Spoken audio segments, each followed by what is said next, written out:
It is time for the one and only, the premier, the only official podcast of Pro Rodeo. Your Chute Bosses are ready, so let's give it a go and talk some rodeo.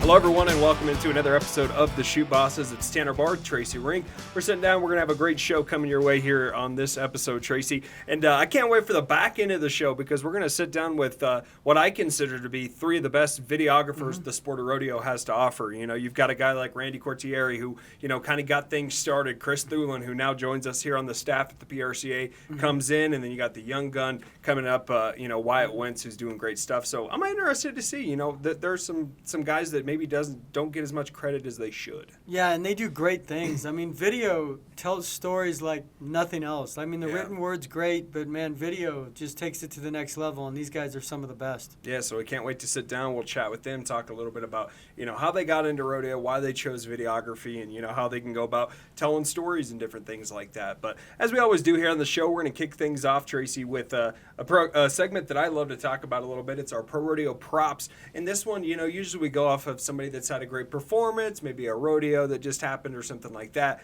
Let's go into Pro Rodeo stock contractors because, this is a group of people in the sport of rodeo that, just like the videographers, don't get as much credit as they should. And they're taking these animals, they're raising these animals. They're bringing them up. They're putting all this money into them. And then after that, you got to transport these things all around the country. So I think we definitely give some props there to the stock contractors. Yeah, I mean, it's a grind. I mean, it's a grind. It's a tough way to make a living. I mean, there's guys that do a great job at it, but there's a lot of expense involved. There's a lot of things involved.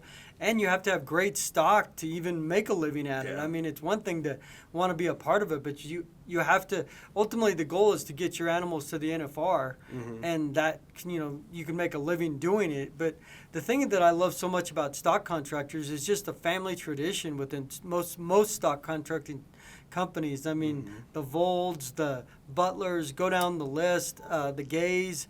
It's generational. I mean, it's for decades upon decades, and that truly ties into what rodeo means and what family means in our sport. Yeah, there's no doubt about that. And, we mentioned how busy they are and how demanding it is. They're getting ready for the summer run, which, that's where they can be at a rodeo on a Monday and have to take their stock to another rodeo on a Saturday, or they go from St. Paul, Oregon to Wyoming, Yeah. So it is so demanding, but like you said, they love these animals like their own, They raise them like their kids.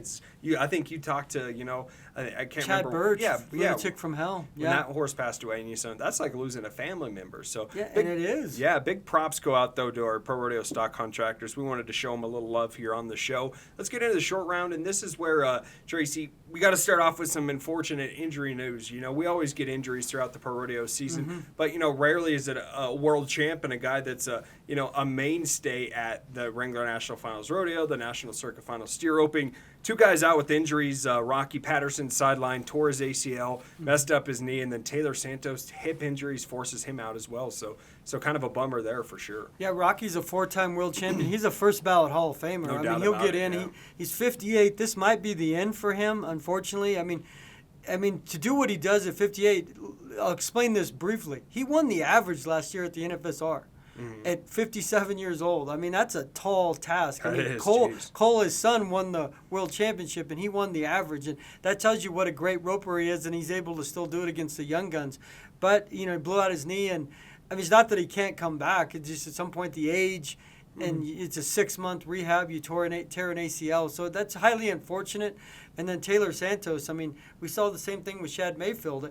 Those tie-down guys, they start having – some of them have hip problems, and – Taylor's got two hips with problems. I mean, so hopefully for him, he's still young. I believe he's 28, and hopefully he'll bounce back with some time off. I mean, it's not a career-ending injury, especially in the world we live in now with the technology to fix things on your body, but hopefully he can bounce back. He's 3-time NFSR guy, 2-time NFR guy in tie-down roping. Yeah, and he mentioned that, the last time he got hurt, it allowed him to refocus a little bit. He got his horse herd right back at home, got his horses lined up of, this is who I'm going to be going with. He was able to get some extra practice in. And the last time he did that, he qualified for both the NFSR and also went on to go to the NFR. Yeah. So, it shows you right there that, maybe this gives Taylor a chance to kind of reset in his career. He's still not too old, still got a lot of great roping left in front of him. So, hopefully this will give him a chance to reset. And, Rocky, whether he decides to come back or he does hang it up, like he said, he's a first ballot Hall of Famer, and no doubt about it, he'll be one to watch, and we still get to watch his son Cole go at it. So I'm sure we'll see him at a lot of steer opens. Well, to put in perspective, Guy Allen, who's the legend of steer roping, 33 times he went to the NFSR.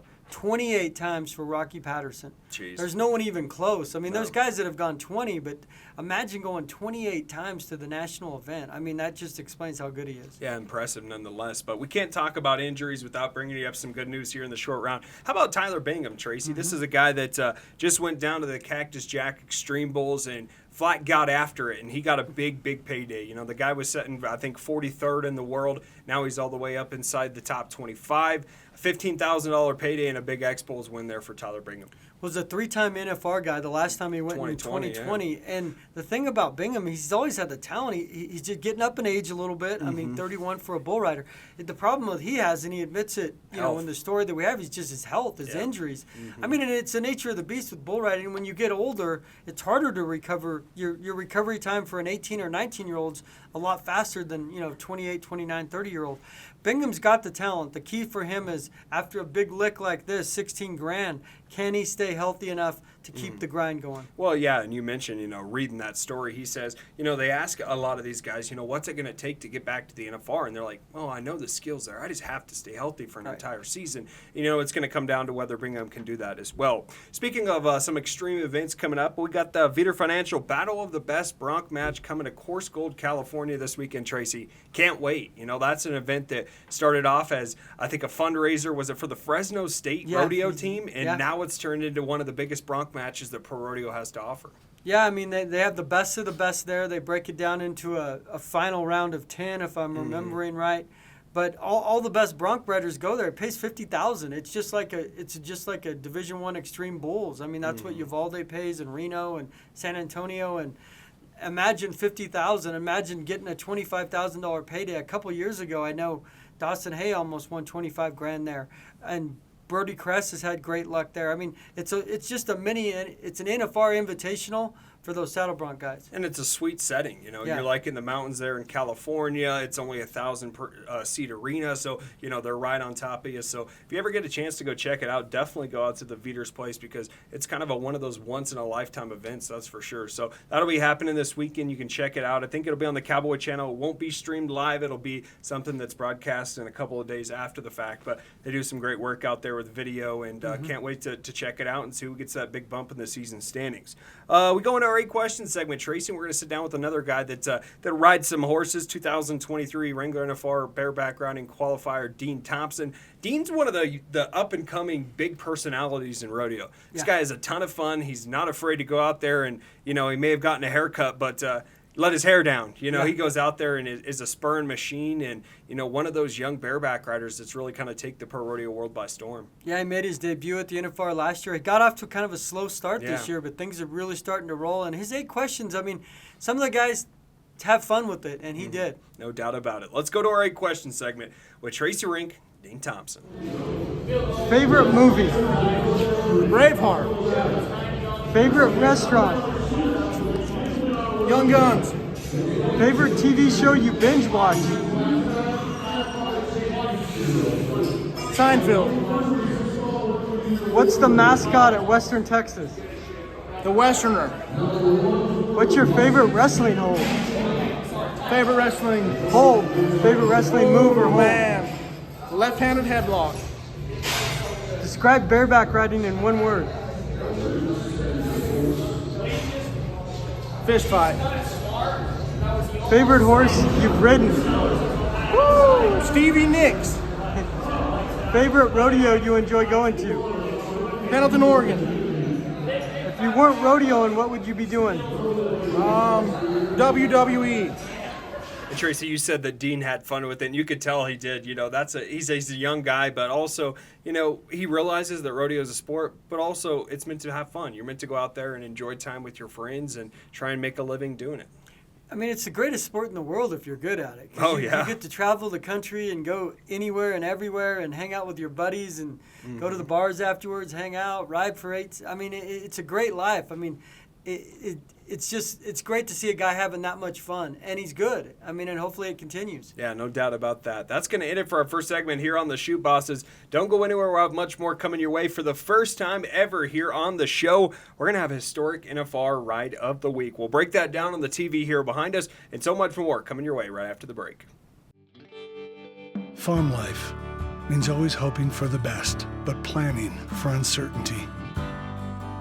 You have to be ready for the next everything, the next dawn, the next season, the next harvest, the next technology, the next challenge, and the next generation.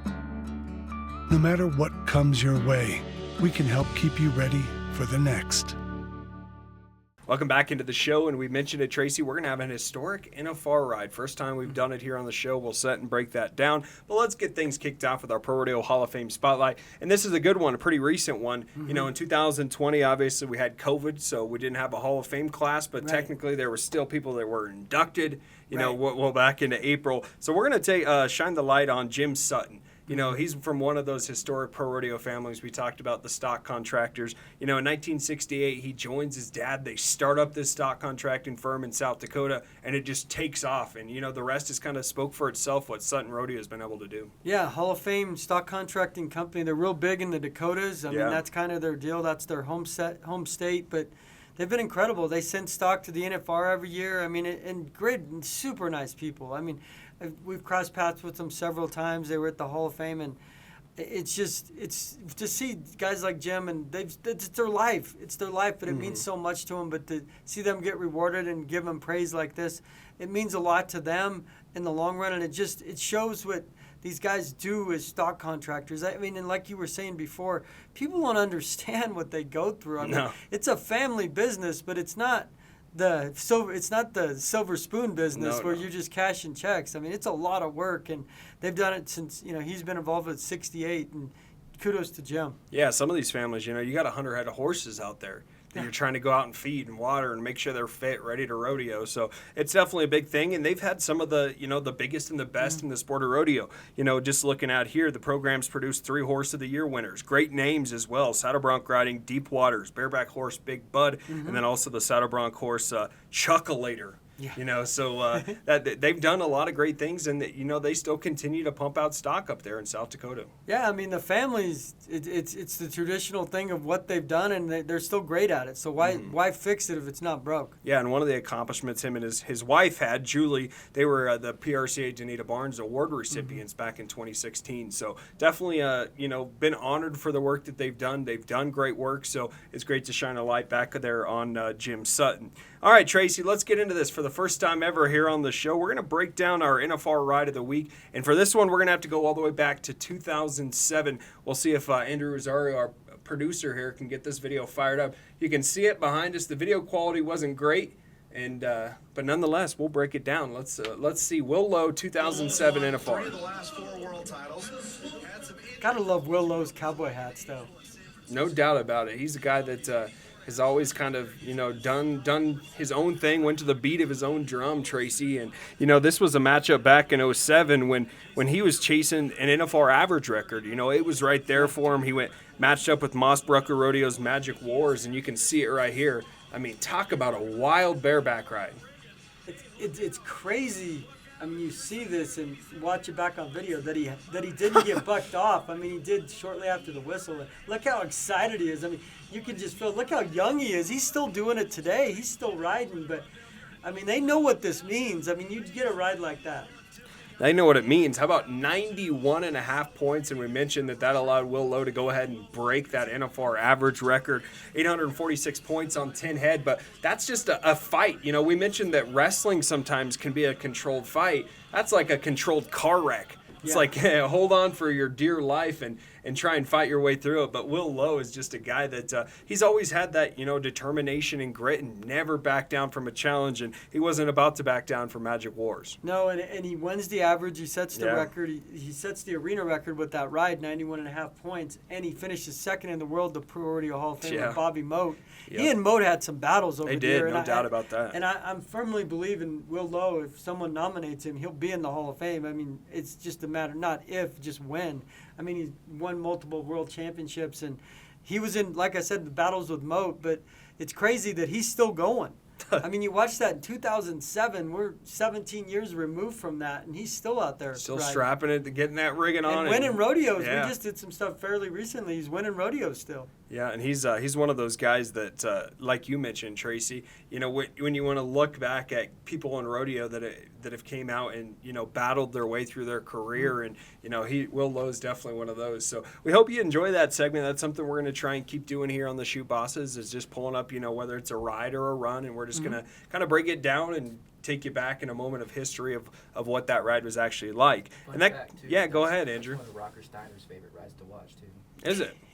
Andrew, if you've never heard that voice, he's chiming in from the back room. He's going to be helping us out here on the show as much as he can. But that kind of leads us right, Tracy, into our viewer question. And this one comes from Tiffany on Instagram, who holds the record for the most round wins all time. And, obviously we know this one off the top of our head, but when you got to think round wins. This also includes the steer roping. Mm-hmm. So, even though they may be in our NFR records and our media guide online or something like that, this also includes that. So the answer is pretty obvious. It's Trevor Brazile, 74 round wins in his career. Yeah, and 36 in steer roping. That's why I tell you, he's the best steer roper I've ever seen in person. I ever covered in person. Outside of, Guy Allen's Guy Allen. He's next level. But, yeah, the round wins, 74 round wins is the next guy on the totem pole, so to speak, is Cody Ole at 55. Well, that's impressive because all those came in at the NFL. Yeah, in tie-down roping. That's why a lot of people consider Cody Ole the best tie-down roper of all time based on his round wins at the NFR. It's just amazing to win that many rounds. Mainly because Trevor was just great for a long period of time, and the thing I say about Trevor, whenever Trevor needed to step up, he seemed like he always did. The crazy thing is I think he was second in the world 14 times, and he won 26 world titles. So that means he was first or second 40 times in his career. Jeez. And so you just says how good he is, but he seems like he always would step up in the biggest moments, and Cody Ole was the same way. It's just crazy. Because you're going against the best of the best. There's a reason he's an NFR icon, Tracy. Yeah. Yeah. Yeah, it's like going to the Pro Bowl and competing against guys, and they're all great, and you're the greatest. And you win every time. You're the greatest of the great. That's why it's such a measure.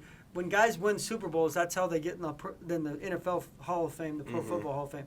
When guys win this many rounds at the NFR and the NFSR, there's no question that they're the best ever. Yeah, no doubt. And we appreciate all those questions. And like we said, you can submit your questions. You can go to any of our Pro Rodeo accounts, and all you have to do is send us a DM or comment on one of our posts and just say, hashtag the Chute Bosses and ask your question. Or you can go to your favorite podcast platforms or our YouTube channel and just ask us that question. We appreciate everyone getting involved and jumping on here. And Tracy, one guy that his involvement sometimes, is lacking. There's no doubt about that. That's Buck.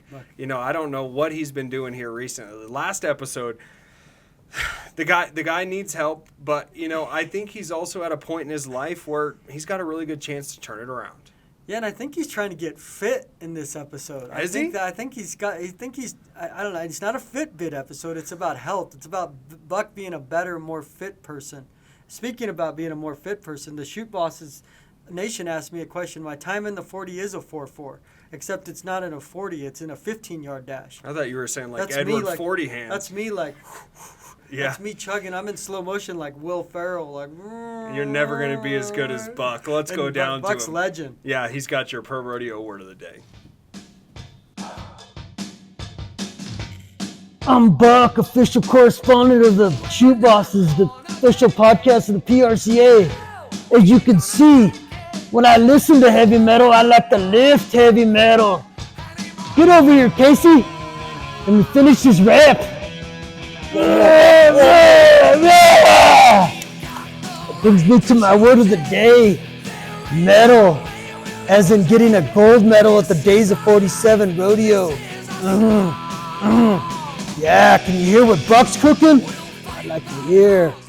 Welcome back into the Chute Bosses podcast. And Tracy, we talked about it off the top of the show. We got a special guest joining us here, the newly minted PRCA videographer, cinematographer, whatever you want to call him, Chris Theulen, joining us here on the show. And Chris, we really appreciate you. And we also got a special guest there above you, another videographer joining us here on the show, Wyatt Wentz. So we appreciate you guys taking a little time to sit down and chat with us, man. Yeah, I figured if I was going to get on this thing and be talked about in the rodeo world, I had to bring in the other two best, and that'd be Wyatt and Randy.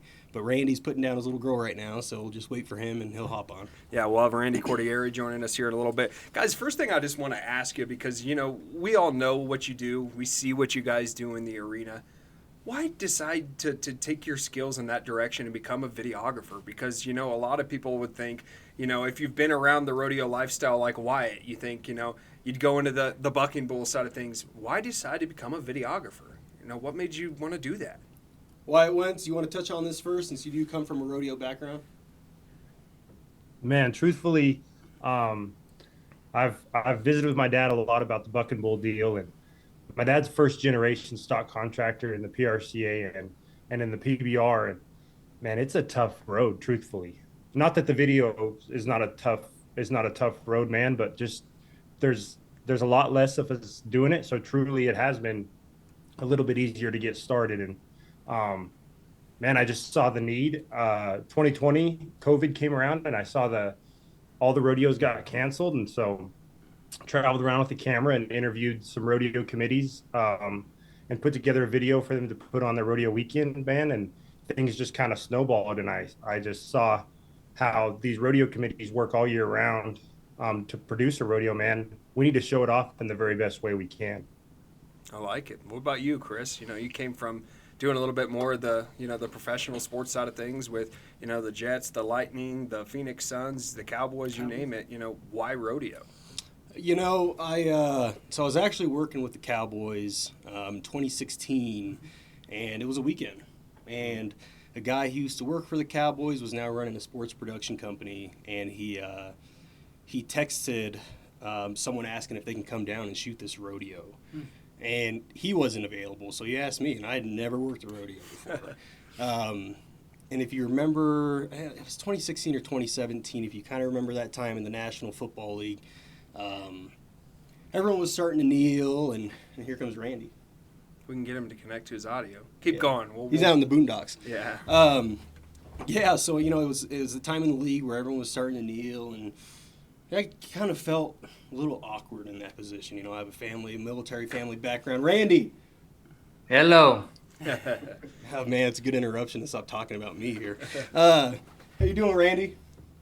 I'm doing good. Did Olivia go down? No, she's up. She's in the kitchen now. Yeah, sorry about that. So, yeah, it just was my first time going to a rodeo, and I fell in love with it, you know, everything about it. The patriotism, the action.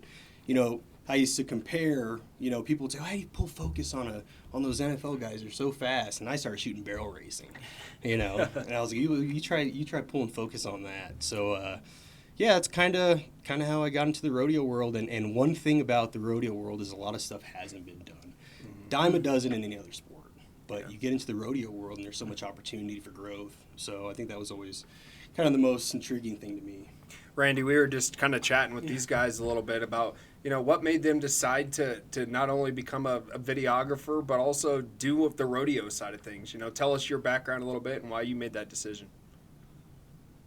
Yeah, so I grew up in the rodeo world, I guess. I rode bulls for most of my life. I started at junior rodeos and went to the Little Britches rodeos, mostly in Colorado, and then high school rodeoed, and got a scholarship to go to Odessa and college rodeo for them for 2 years. And you know, I always had a camera in my hand, and we were always videoing our rides. And so it was just kind of like a seamless transition after I stopped rodeoing.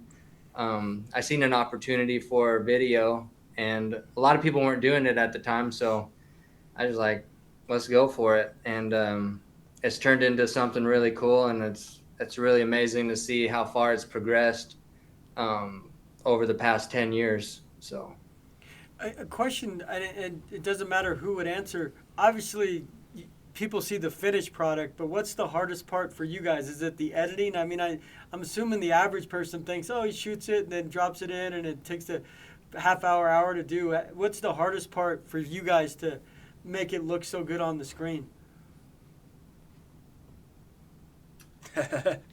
Randy, you got this. Pull and focus. Hitting the record button. Yeah, I would say I think the most challenging part for me is trying to get in. The way that my mind works is I want to be in 5 different spots at once, but taking advantage of the spots that I'm in and keep moving around and getting different angles and whatnot. But I think all of it comes with a challenge, but it's all perspective, right? But I think the thing about rodeo, it's all self-explanatory. What you see is what you get, and the unique thing is just being creative when you get into the edit, or however you want to display of what's in your mind or how you perceive rodeo. And so the unique thing about that is Chris has a different perspective, Wyatt has a different perspective, and so everyone gets a whole different set of lenses coming straight from each individual. So, but yeah, it's all, I wouldn't say it's completely challenging, but the editing part for me, trying to find music and trying to change things up and not making things so repetitive, I guess, would be my biggest challenge. So, I just wanted to say, quick synopsis of who these guys are. Randy's kind of the OG. He kind of started everything cinematic within rodeo, and no one shows their personality in their edits more than Randy, in my personal opinion. Sorry, Randy, the camera it gets weird for camera guys. Yeah. The webcam's over here, and then I'm looking up over here. And Wyatt's the young gun. To me, he's the hot hand right now. And the crazy part about Wyatt is he's so fresh to it. 2020 probably picked up a camera. Does that sound about right? Yep, 2020. And he's doing amazing things. So like I said before Randy hopped on, if I was going to hop on this podcast, I wanted to at least, put on the other 2 guys who are more important to the sport than I think I am. So what does that leave you as, Chris? Maybe I should ask these guys. What's your opinions of what Chris has done bringing into the sport of rodeo? Man, I think Chris, you could just feel like if you guys are able to watch the San Antonio opening, go back on the Cowboy channel and watch the opening from San Antonio, like there's a lot of cool stuff that happens in there that like is the closest thing to a professional sports opening, I think. And it's very, you can feel that in his edits, man. It's fresh. It's fresh to rodeo, and everything's very, very professional. It's on YouTube, the National Finals Rodeo video from 2023. There was a promo for 2024. Man, it's like there's so many things that happen in that video that we've never seen before. That's really cool. Yeah, 100% Wyatt. And what I like about Chris is he says what he means and he means what he says. He's funny, he's witty, he's fun to hang out with, he's fun to, collaborate with, but overall, like as far as business side of things, like he's on top of it. And I'm more of like scrambled eggs. I'm all over the place, but what I like about Chris is he's very technical, very, very in order. And so I think that's what sets Chris above a lot of the people in this industry. So, is there one big event? I know Chris does San Antonio, and you guys have done big rodeos. Obviously, the NFRs are Super Bowl. What's it? I guess from a specific rodeo, the NFR. What's that like for you guys when you're there? Like we know how exciting it is. It's sellout crowd, 17,000, Thomas and Mack, and you can feel the energy. Obviously, people on TV can't see that, but how do you try to portray that in the videos? And what's that experience like for you guys? I don't think we've been able to do it yet, truthfully.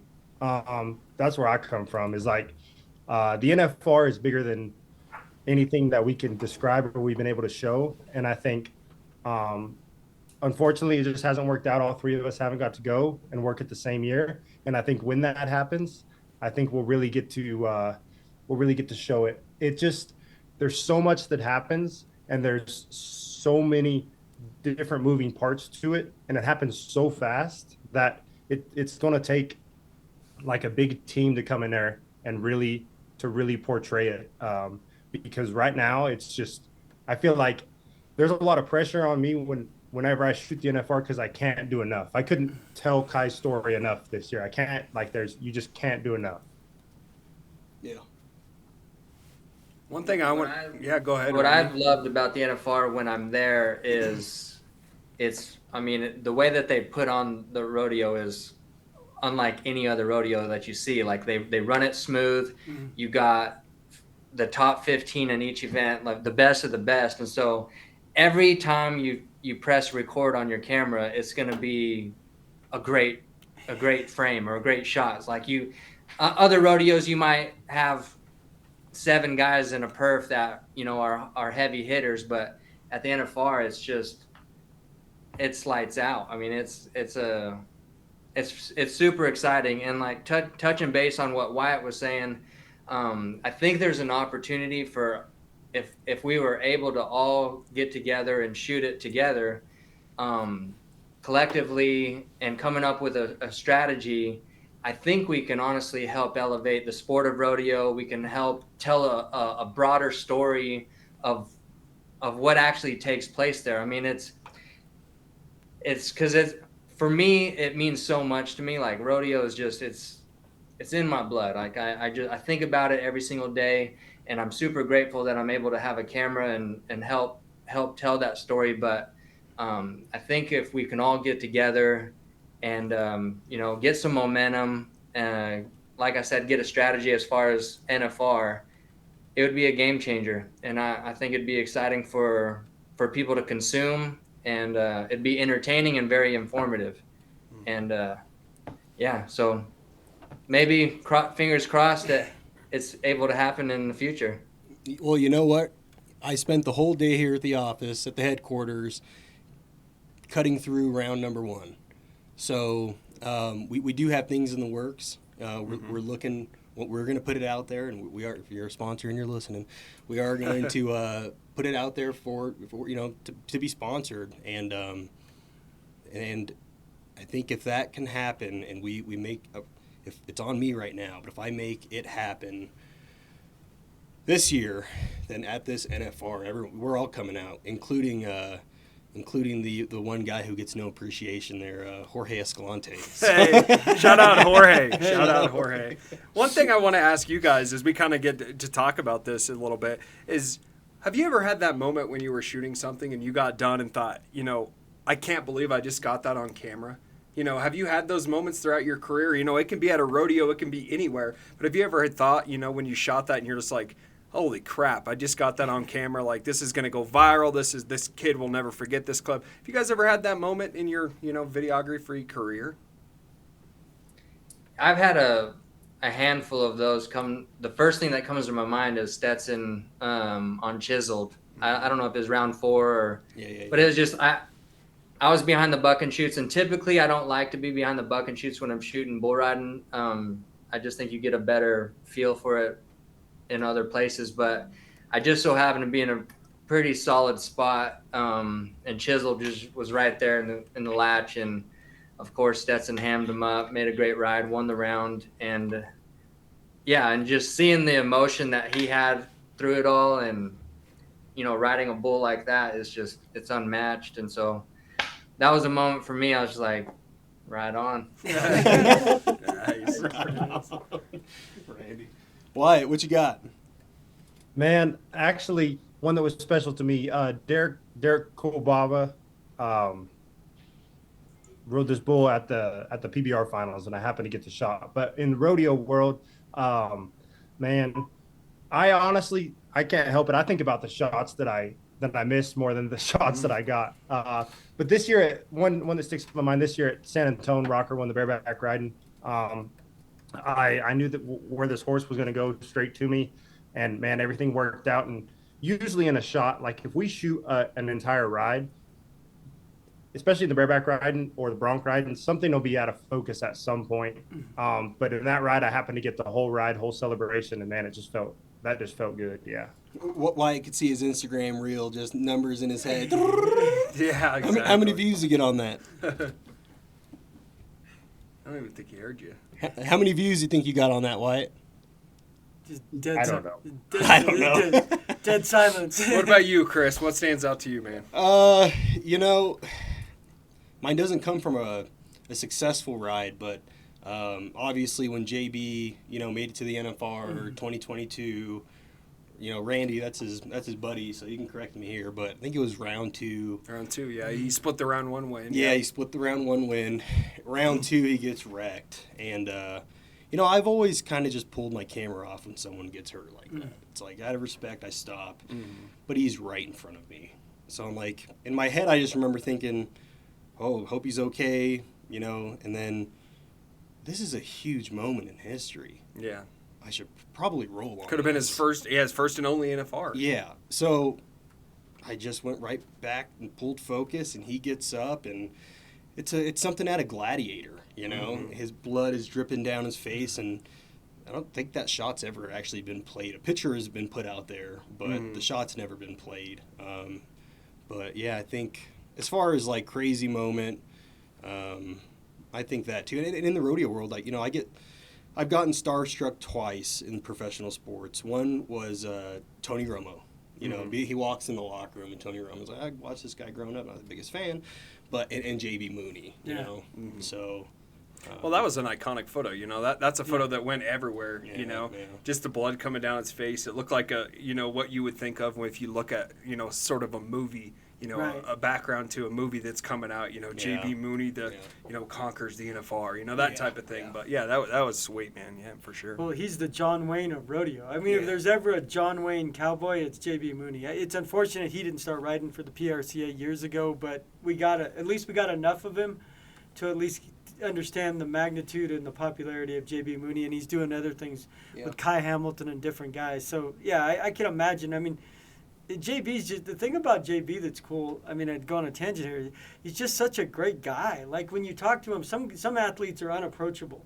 You see him and you know him, or they walk in and I don't know how Romo is necessarily, but some guys are almost unapproachable. Yeah. Like they almost like, you got to talk to my agent, or you got to do this. And JB Mooney is just JB Mooney. He's just the guy sliced out of the old West, John Wayne, and this is how I do things, like it or not. And that's why people love him so much. You offer that guy a beer and a cigarette, he'll talk to anybody. Doesn't matter where you are, that's for sure. But no, the guys, we just want to thank you for what you do, because sometimes what you guys do is the unsung heroes of rodeo. You don't get the recognition, but everybody gets to see the content you put out there. So we want to thank you, and we hope that you guys can just keep growing this thing. We know Chris is on our team now, and hopefully you guys will be able to help us out here and there and do some great things. Yeah, thanks for having us. Hey, where can people find you guys? I mean, if you're in the rodeo world, you probably follow these two. But where can they find you? You can find me on social media. I'm on Instagram pretty much every day, just like everyone else. So it's Randy Quartieri, Quartieri. And there's Randy right there. Yeah, I see Randy's Instagram page. Yeah, great photos, visuals. Gotta love it. What about you, Wyatt? Where can we find you at, man? You can find me at just Wyatt Wentz on Instagram, TikTok, whatever. Randy's also on TikTok, but he won't tell you that. I am on TikTok. I get down on TikTok. He's a ticker talker. There's your rocker stuff right there, Wyatt. Yeah, play that clip. Play that clip, Andrew. Pull that clip up if we can here, Andrew. It's right there. Yeah, perfect. Hey, you got some decent views, I'd say. Yeah, that did. It came right at you. Perfect. Rocker, just his hair flying. That's one of those. Yeah, that's one of those clips you'll never forget. That's for sure, man. Yeah. Rocker said so badass, and he's still overrated though. That might be my favorite one of all, right there from Rocker. Yeah, there's no doubt about that. I don't know if he's overrated. Yeah, Tracy, you got anything else for these guys? It's just such an appreciation. I mean, living in the media world, I've been involved for 30 years, and people don't understand the effect now, the technology we're in, what video does. I mean, you can have the written word, and the written word's never going to go away, but visually, with the videos that you guys do, I mean, they're heart-stopping, they're incredible, and that's something the rodeo world definitely needs, and hopefully you guys are pioneers towards that goal of even pushing the envelope even further. Lots of stories to be told in the rodeo world that haven't been touched, so yeah, we'll get on it. Yeah. Well, thanks, guys. We really appreciate it. We'll let you go. Thanks for jumping on here with us. Yeah, thanks, guys. Yeah, absolutely. Thank you. Yeah, sadly we can't get rid of Chris by ending the Zoom, but Chris, we appreciate it. That is going to wrap us up for another episode of the Chute Bosses. We hope you guys all enjoyed it. We're going to try and, as we said, get outside the box a little bit, continue to do some great things here on the show, and bring you guests that you've never heard of before. But until we get to our next one, keep on rodeoing.